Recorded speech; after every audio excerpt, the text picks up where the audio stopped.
আসসালামু আলাইকুম। আশা করি সবাই ভালো আছেন। আজকে আমি আপনাদের সাথে মাওয়া ঘাটের ইলিশ ও অন্য ভাজার স্বাদ বাসায় তৈরি রেসিপি শেয়ার করব। ইলিশ ভাজা, বেগুন ভাজা, ইলিশ মাছের লেজ ভর্তা এবং সাথে আরও একটা বোনাস রেসিপিও আমি শেয়ার করব। যে তেলে মাছগুলো ভেজে নিয়েছিলাম সেই তেলটা না খেলেই কিন্তু না। আর লেজ ভর্তার ভিতরে একটু দিয়ে দিলাম, এতে কিন্তু টেস্টটা দ্বিগুণ বেড়ে যাবে। আলু এবং বেগুনগুলো এমনভাবে ভেজেছি যেটা অনেকক্ষণ রেখে দিলেও মুচমুচে থাকবে, নেতিয়ে যাবে না। আর এগুলো সবগুলোই কিন্তু খেতে দারুণ হয়েছিল। চাঁদপুরের 1.5 কেজি সাইজের আমি একটা ইলিশ মাছ ডিপ ফ্রিজ থেকে বের করে নিয়ে একটু পানিতে ভিজিয়ে রেখে এখন আঁশগুলো আমি চামচের সাহায্যে উঠিয়ে নিব।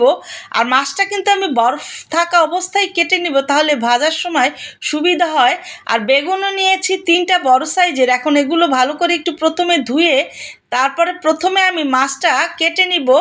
আর মাছটা অনেক সময় অনেকে ঠিকভাবে কাটতে পারে না, আঁকাবাঁকা হয়, তাদের জন্য আমি এটা শেয়ার করলাম। আপনারা এভাবে আঙুল দিয়ে সাইডটা এভাবে কেটে নেবেন, তাহলে মাছ কাটাটা সুন্দর হবে। মাছগুলো আমি রিং সাইজ করে কেটে নিব এভাবেই। আর আমি লেজ ভর্তা করার জন্য লেজটা এবং মাথার পাশে যে মাছটা বের হয় সেটা নিব, কারণ ওই মাছটাতেও কাটা থাকে অনেক। আর এগুলো সবগুলোই কাটা ভেজে নেওয়ার পরে বেছে তারপরে ভর্তাটা করব, সেক্ষেত্রে সমস্যা নেই এগুলো নিলে। লেজ আর মাছটা এভাবেই নিয়েছি। এখন আমি এগুলো আবারও একটু ধুয়ে নিব। আর সবগুলোই কিন্তু আগেও ধুয়ে নিয়েছি, কেটে নেওয়ার পরেও আবার ধুয়ে নিব। এখানে আমি বেগুনগুলো একটু মোটা মোটা করে কেটে নিব। আর এখানে বোনাস হিসেবে যেটা আমি আপনাদের সাথে বলেছি সেটা হলো আলু। 4টা আলু আমি খোসা ফেলে এভাবে একটু মোটা রেখে তারপরে কেটে নিব। আর এই আলুটাও কিন্তু এর সাথে খেতে দারুণ লাগে।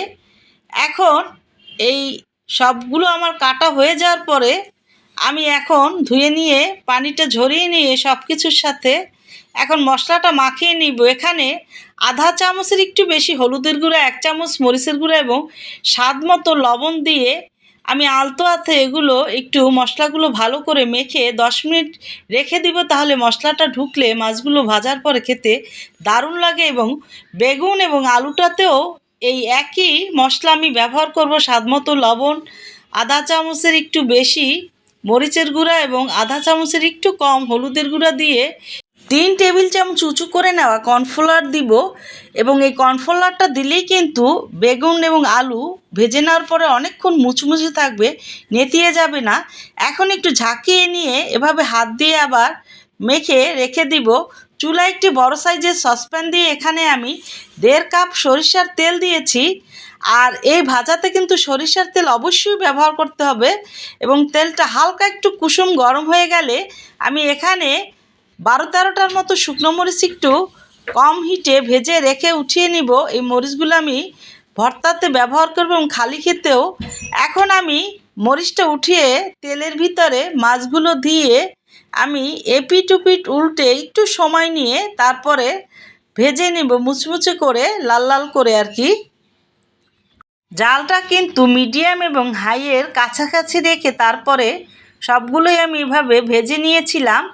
এখন আমার লেজটা এবং ভর্তার জন্য যেটা আর কি মাছ নিয়েছিলাম সেটা হয়ে যাওয়ার পরে ভাজা আমি উঠিয়ে নিব।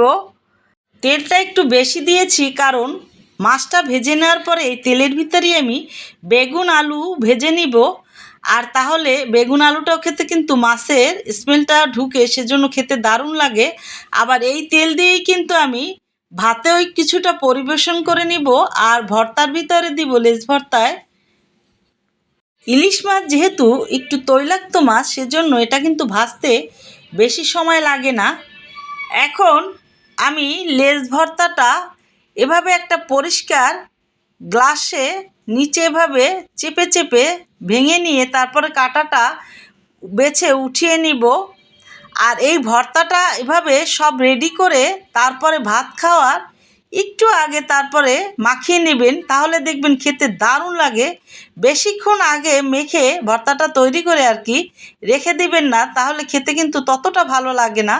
বেছে নেওয়া মাছ আছে এখানে 1 কাপের মতো, প্রায় কাঁচামরিচ আছে 10-12টা কুচানো, ধনিয়া পাতা আছে 1 টেবিল চামচ কুচানো, এবং পেঁয়াজ আছে এখানে আধা কাপের একটু বেশি কিউব করে মিহি করে কেটে নেওয়া, এবং শুকনো মরিচ আমি ভেজে নিয়েছিলাম সেটা দিয়েছি 7-8টা, সেটাও আমি ভেঙে নিয়ে মাছ বাদে এগুলোর ভিতরে স্বাদমতো লবণ দিয়ে 2 মিনিট ভালো করে মাখিয়ে নিয়ে তারপরে সমস্ত কিছু আবার একসাথে মিশিয়ে 2 মিনিট আমি ভালো করে এটা মেখে নিব। আর এটা আমি মেখে নেওয়ার পরে ভর্তাটা তৈরি হয়ে যাওয়ার পরে আর কি, তারপরে আমি ভেজে রাখা তেল এর উপরে দিয়ে দিব। আর মাছ ভেজে রাখা তেলের ভিতরে কিন্তু আমি আলু এবং বেগুন এভাবে মুচমুচে করে ভেজে নিয়েছি। এখন সব কিছু তৈরি হয়ে যাওয়ার পর আমি আপনাদের সাথে শেয়ার করে নিব। ভিডিওটা দেখে ভালো লাগলে প্লিজ আমার চ্যানেলটা সাবস্ক্রাইব, লাইক, শেয়ার করে আমার পাশে থাকবেন। সবাই ভালো থাকবেন। আল্লাহ হাফেজ।